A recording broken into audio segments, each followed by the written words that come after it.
প্রথমবারের মতো সরাসরি বিতর্কে মুখোমুখি হয়েই বাজিমাত করলেন মার্কিন ভাইস প্রেসিডেন্ট কমলা হ্যারিস। বিতর্কের শুরু থেকেই সাবেক প্রেসিডেন্ট ডোনাল্ড ট্রাম্পকে চেপে ধরেন তিনি। একের পর এক যুক্তির বাণে ট্রাম্পের প্রায় প্রতিটি কথার তথ্য নির্ভর জবাব দেন তিনি। নভেম্বরের প্রথম সপ্তাহে মার্কিন প্রেসিডেন্ট নির্বাচনের আগে মঙ্গলবার স্থানীয় সময় রাত ৯টায় এবিসি নিউজের আয়োজনে এ বিতর্ক অনুষ্ঠিত হয়।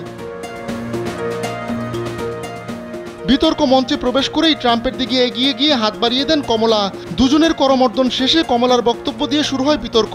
এদিন উভয় নেতা গাজা যুদ্ধ, অর্থনীতি, কর্মসংস্থান, স্বাস্থ্যসেবা, মূল্যস্ফীতি, অভিবাসন নীতি ও গর্ভপাত সহ নানা বিষয়ে নিজেদের অবস্থান তুলে ধরেন। তবে কমলার সামনে পাত্তাই পাননি সাবেক প্রেসিডেন্ট ট্রাম্প। শেষমেশ এক পর্যায়ে কমলাকে যুক্তরাষ্ট্রের ইতিহাসে সবচেয়ে খারাপ ভাইস প্রেসিডেন্ট বলে বর্ণনা করেন তিনি।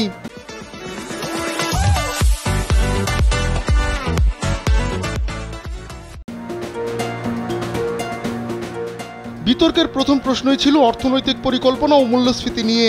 এই ইস্যুতে কমলা বলেন তিনি মধ্যবিত্ত পরিবার থেকে উঠে এসেছেন, তাই তিনি তাদের কষ্ট বোঝেন। এজন্য মধ্যবিত্তদের জন্য কর কর্তনের পরিকল্পনার কথা জানান কমলা।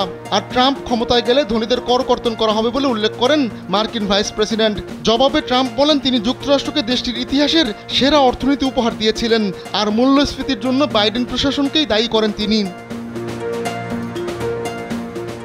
ক্ষমতায় যেতে দুই নেতাই ইসরায়েলকে তোষণ করেছেন। ট্রাম্প অভিযোগ করে বলেন কমলা ইসরায়েলকে ঘৃণা করেন, তিনি আরব জনগণকেও ঘৃণা করেন বলে দাবি করেন ট্রাম্প। গাজা যুদ্ধ নিয়ে করা এক প্রশ্নের জবাবে ট্রাম্প বলেন তিনি মার্কিন প্রেসিডেন্ট থাকলে এই যুদ্ধ হতোই না, আর যুদ্ধের সমাপ্তি হওয়া উচিত উল্লেখ করে কমলা বলেন ইসরায়েলের আত্মরক্ষার অধিকার রয়েছে, তবে এটি কিভাবে করছে তা গুরুত্বপূর্ণ। বিতর্কে বাইডেনকে অস্তিত্বহীন প্রেসিডেন্ট বলে কমলার তোপের মুখে পড়েন ট্রাম্প।